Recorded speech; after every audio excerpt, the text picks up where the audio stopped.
Hello everyone, welcome to my channel. In this video we are going to learn about limits.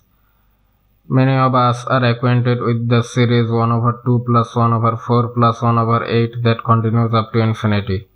To solve this kind of problems, the idea of limits is normally used. So let's get started. At first we are going to learn about the one-headed arrow sign which we call approaches or tends to. So we will read x approaches 2 and the next one as y approaches 0. In this case, y gradually becomes closer to 0 but it can never be 0. And y can approach 0 from both right and the left side.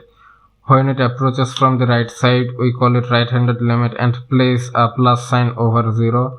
And when it approaches from the left side, we call it left-handed limit and write a negative sign over 0. Going back to the series, it can be written as 1 over 2 plus 1 over 4 plus 1 over 8 plus 1 over 16. This continues up to 1 over 2 to the power n, where n approaches infinity.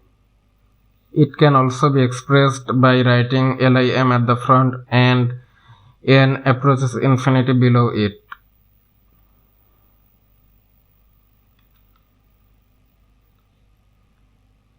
Now we will experiment a basic fact that when x approaches infinity, then 1 over x approaches 0. This can be observed through the table. We can see that as x is increasing, the value of 1 over x is always decreasing.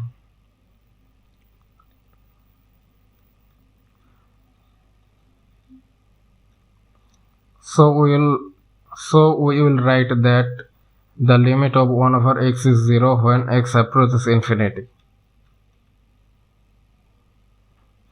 And 1 over x will reach 0 when we reach infinity.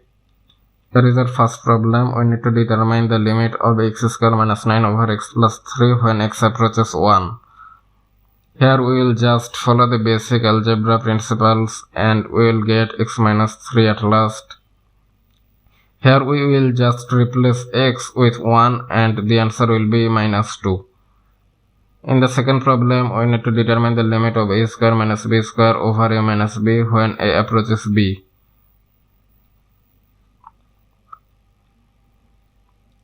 Here, as a approaches b, can we write a square minus b square equals 0? That makes the answer 0. Actually, no. At first, we need to take the expression in its most general form and then we will use a approaches b. Following this, we will get the answer twice b. Now let's solve the first series. Here at first we will put the formula of geometric series, that is a into 1 minus r to the power n over 1 minus r. And we can see here r is 1 over 2. So as r is less than 1, the limit of r to the power n is 0 when n reaches infinity. The next line will be a divided by 1 minus r. This is our formula for infinite geometric series. And doing the right calculation, we will get the answer 1. In this series, we will never get 1 until we reach infinity. But the more terms we take, the more closer we will be to 1. Now here is a problem for you to try.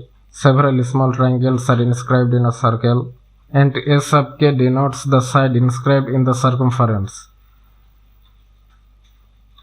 And now we need to find the summation of a sub k when n reaches infinity.